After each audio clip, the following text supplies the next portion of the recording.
मेरा पति मुझसे प्यार नहीं करते, मुझे मजबूरन दूसरे मर्द से संबंध रखना पड़ा। रात अति जवा थी। अपने बिस्तर पर लेटी पूजा फ़ोन पर चंदन से प्यार भरी बातें कर रही थी, लेकिन चंदन ने जैसे ही पूजा से अगले दिन होटल में मिलने की बात कही तो उसने दिल की धड़कनें तेज हो गईं। उसे समझ नहीं आ रहा था कि वो उसकी बात का हाँ में जवाब दे या ना में। चंदन की बातों को सुनकर पूजा ने अपने कांपते होठों से कहा, पूजा, होटल? कौन सा होटल? चंदन, होटल ब्लू डायमंड। पूजा, कुछ गड़बड़ तो नहीं हो जाएगी? चंदन, चंदन, कैसी गड़बड़? पूजा, किसी को पता तो नहीं लग जाएगा हमारे रिश्तों के बारे में? चंदन, डर लग रहा है पूजा बहुत, तो मिलना कैंसिल कर दें? पूजा थोड़ी देर खामोश रही। उसने अपने बिस्तर के सामने रखे अपने पति अनूप की तस्वीर की ओर देखा, फिर कुछ सोचा और चंदन से कहा, पूजा, चंदन, जब प्यार किया तो डरना क्या? मैं आ रही हूँ तुमसे मिलने। अगले दिन पूजा चंदन से मिलने होटल ब्लू डायमंड पहुँच गई। उसने लाल रंग की साड़ी पहन रखी थी, होठों पर उसी रंग की मैचिंग लिपस्टिक, कानों में बड़े बड़े टॉप्स और खुले बालों में वो किसी अप्सरा के जैसी लग रही थी। उसने होटल के रिसेप्शन पर जाकर कहा, पूजा, रूम नंबर 311। होटल के रिसेप्शन पर खड़ी रिसेप्शनिस्ट ने उसकी ओर मुस्कुराकर देखा और कहा, रिसेप्शनिस्ट, 3rd फ्लोर, साइड से 4था कमरा। पूजा, मेरी बुकिंग है आज की। रिसेप्शनिस्ट, जी मैम, ये रही आपके कमरे की चाबी। ऊंचे सैंडल पहने खट खट करती हुई पूजा रूम नंबर 311 में पहुंची। दरवाज़ा खोला और कमरे में प्रवेश कर गई। अभी उसे कमरे में आए 5 मिनट भी नहीं हुए थे कि तभी दरवाजे पर दस्तक हुई। दस्तक की आवाज़ से पूजा के दिल की धड़कन फिर से बढ़ गई। उसने अंदर से ही पूछा, पूजा, कौन कौन है? दूसरी तरफ से आवाज़ आई, रूम सर्विस। पूजा ने जैसे ही दरवाज़ा खोला उसके चेहरे पर मुस्कान आ गई। पूजा, चंदन तुम? चंदन, नो नो पूजा मैम, मैं तो रूम सर्विस वाला हूँ। ये कहते हुए वो कमरे के अंदर आ गए और पूजा के पास घुटनों के बल बैठ गया और एक गुलाब का फूल उसे देते हुए कहा, चंदन, मैम बताइए ये बंदा आपकी क्या खिदमत कर सकता है? पूजा ने उसके हाथों से गुलाब लिया और कहा, पूजा, बस ये बंदा मुझे ढेर सारा प्यार करे, ढेर सारा। ये कहकर वो चंदन के गले लग गई। कुछ देर बाद वह सुध बुध भुलाकर एक दूसरे में खो गए। पूजा शादीशुदा थी। अनूप से 3 साल पहले ही उसकी शादी हुई थी, लेकिन अनूप कार-वॉर में इतना उलझा रहता कि उसे पूजा की कोई फिक्र नहीं होती। 11 जनवरी को दोनों की शादी हुई थी। पूजा बहुत अरमानों के साथ नए घर में आई थी। वहाँ पर उसके लिए सब कुछ था, लंबी गाड़ी, बड़ा घर, नौकर चाकर, लेकिन सिर्फ अनूप का प्यार नहीं था। अनूप, अरे पूजा, मैंने कहा ना, अभी बहुत काम है यार, माल की सप्लाई बाकी है, कुछ नए ऑर्डर भी मिले हैं, उनके लिए रॉ मटेरियल का अरेंज भी करना है। सुनो ना, 2 महीने रुक जाओ ना, फिर हम चलेंगे हनीमून पर। पूजा, कोई नहीं, वो आपने ही कहा था इसीलिए मैंने याद दिलाया। वैसे भी काम तो काम है, वो तो करना ही है, लेकिन शादी के 3 साल हो गए। अनूप के वो 2 महीने आए ही नहीं जब उसने वादा किया था कि वो हनीमून पर जाएंगे। पूजा ने भी उससे कहना छोड़ दिया। उसे समझ आ गया कि अनूप सिर्फ अपने कारोबार से प्यार करता है। रात के 12:30 बज गए। पूजा, हर दिन यह इतनी देर से आते हैं। अरे काम कौन नहीं करता, लेकिन काम के चक्कर में अपने परिवार को, अपनी बीवी को भूल जाना सही तो नहीं है। मुझे तो लगता है ये घर सिर्फ सोने के लिए आते हैं। इनका वश चले तो ये ऑफिस में ही सो जाएं। पिछले 2 सालों से अनूप शादी की सालगिरह पर पूजा को बाहर ले जाने की बात कह रहा था, लेकिन वो भी उसे याद नहीं रहा। शादी की 3री सालगिरह की बात है। अनूप, अरे पूजा, मैं प्रॉमिस कर रहा हूँ, आज मैं बिल्कुल भी नहीं भूलूँगा। आज हम दोनों ने सिर्फ बाहर खाएंगे बल्कि लॉन्ग ड्राइव पर भी चलेंगे। और अगर मैं भूल भी गया तो मुझे शाम को 7 बजे कॉल करके याद दिला देना। ठीक है, चलो अब मुझे जाने दो एंड हैप्पी एनिवर्सरी। ये कहकर अनूप फैक्ट्री के लिए निकल गया। रात के 8 बज गए, अनूप घर नहीं आया। पूजा ने उसे कॉल किया। पूजा, क्या हुआ अनूप, आप अभी तक निकले नहीं, 8 बज गए हैं। अनूप, पूजा, माय डियर वाइफ, मैं भूला नहीं हूँ, थोड़ी देर और यार, मैं निकलता हूँ। एक काम करो, तुम ड्राइवर को बोलो तुम्हें होटल सनशाइन में छोड़ दे, मैं तुम्हें वहीं मिलता हूँ। पूजा होटल सनशाइन में पहुँच गई। वहाँ पहुँचकर उसे 10 बज गए, लेकिन अनूप नहीं आया। उसने 2 बार उसे कॉल भी किया, लेकिन उसने उसका कॉल कट कर दिया। पूजा, गलती मेरी ही है, मैं ही उनसे कुछ ज़्यादा एक्सपेक्टेशन लगा लेती हूँ। उनकी पहली प्रायोरिटी उनका काम ही है। पूजा ने घड़ी की ओर देखा, 10:30 बजने ही वाले थे। उसने एक बार और कॉल किया। इस बार अनूप ने कॉल पिक कर लिया।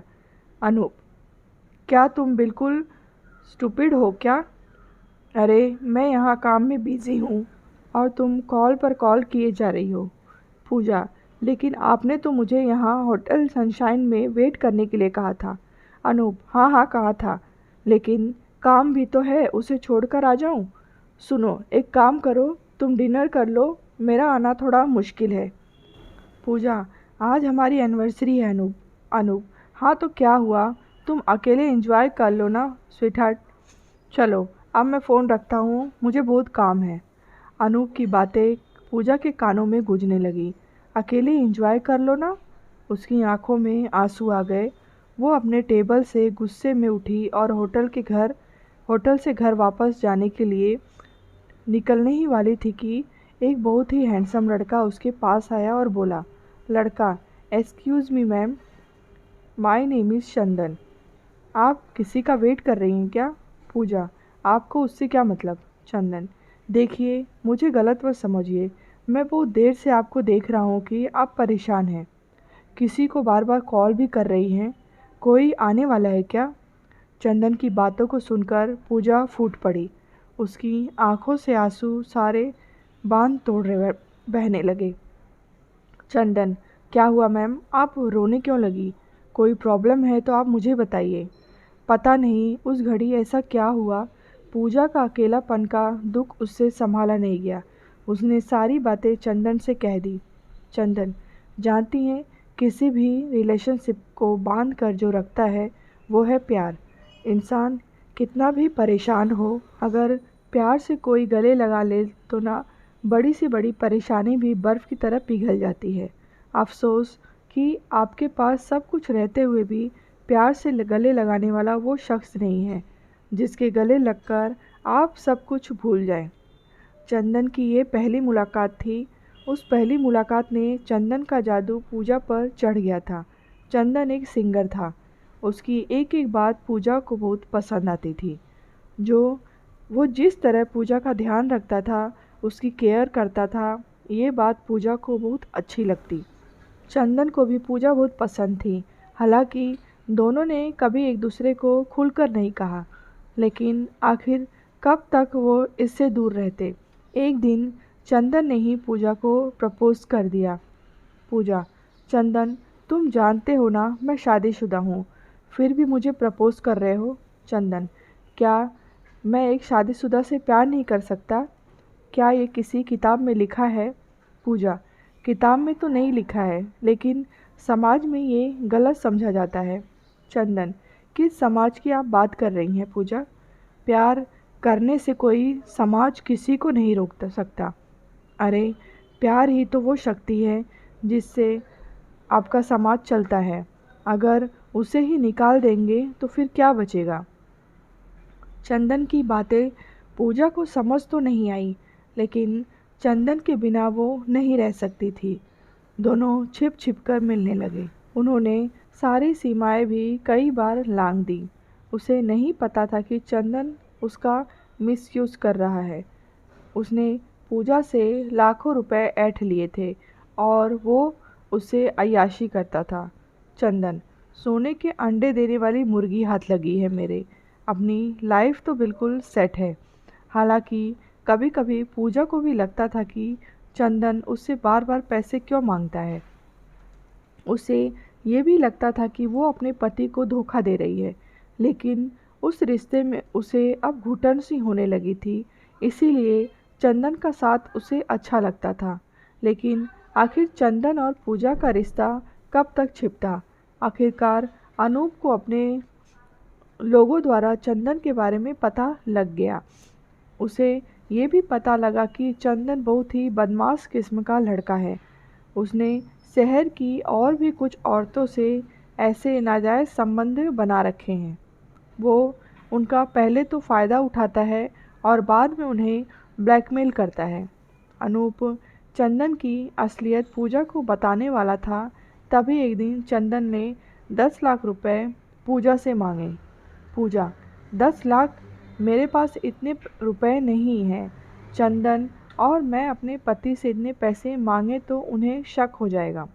चंदन, वो सब मैं नहीं जानता।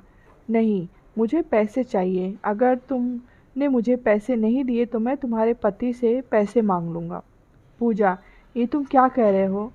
तुम तो मुझसे प्यार करते हो। चंदन, मैं प्यार सिर्फ पैसों से करता हूँ पूजा, पैसों से।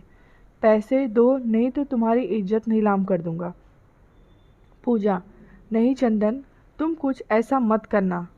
अनूप ने पूजा और चंदन की सारी बातें सुन ली।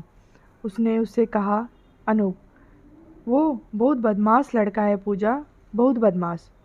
पूजा, कौन? किसकी किसकी बातें कर रहे हैं आप? अनूप, वही जो तुम्हें फ़ोन पर ब्लैकमेल कर रहा है। उसके बाद अनूप ने चंदन की सारी असलियत पूजा को बताई और उससे कहा, अनूप, पूजा, क्या कमी रखी मैंने तुम्हारे पास? महंगी से महंगी गाड़ी है, बड़ा बंगला है, नौकर चाकर की लाइन लगी रहती है तुम्हारे आगे पीछे। बोलो, इससे ज़्यादा और क्या मैं दे सकता हूँ? पूजा, प्यार, प्यार ही नहीं दिया आपने मुझे कभी। 3 साल से अधिक हो गए हमारी शादी को, लेकिन आपके घर में मैं सिर्फ एक सामान की तरह हूँ, जो रहे या ना चाहे ना रहे, आपको कोई फ़र्क नहीं पड़ता। कभी आपने 2 मिनट बैठकर मुझसे कुछ पूछा? कभी प्यार से मुझे गले लगाया? कभी प्रेम से मेरी तरफ देखा नहीं? कभी नहीं। काम काम काम, आपके लिए काम ही सब कुछ है। मैं जानती हूँ कि मैंने गलती की है, लेकिन कसूरवार आप भी हैं। पहली बार अनूप को लगा कि उससे सही में बहुत बड़ी गलती हुई हो गई। वो अपनी फैक्ट्री, अपने क्लाइंट्स और अपने काम में ही बिज़ी रहने लगा। उसे 2 मिनट की फुर्सत उस शख्स के लिए नहीं थी जिसे वो अग्नि के आगे 7 फेरे लगाकर लाया था। उसे तो लगता था कि पैसा ही सब कुछ है। वो सारी चीज़ें पूजा को दे तो रहा था, लेकिन प्यार और अपना समय वो उसे दे ही नहीं पाया, जिसकी ज़रूरत उसे सबसे ज़्यादा थी। अनूप, पूजा, मैंने बहुत बड़ी गलती की है, लेकिन मैं इस गलती को सुधारना चाहता हूँ। प्लीज़ मुझसे दूर मत हो। मुझे माफ़ कर दो। मैं वादा करता हूँ कि मैं बिल्कुल बदल जाऊँगा। पूजा, आप भी मुझे माफ़ कर दीजिए। मुझे नहीं पता था कि वो बदमाश मेरी घरेलू परेशानी की आड़ में मेरा फ़ायदा उठा रहा है। आप इसी समय पुलिस को फ़ोन करिए। मुझे उस बदमाश को सबक सिखाना है। पूजा ने अनूप को माफ़ कर दिया। गलती दोनों तरफ से हुई थी। उन दोनों को एहसास था। उसके बाद अनूप बिल्कुल बदल गया। उसे प्यार और पत्नी दोनों की अहमियत समझ आ गई। कहानी आपको कैसी लगी है कमेंट बॉक्स में बताएं। कहानी अच्छी लगी हो तो लाइक करें, शेयर करें।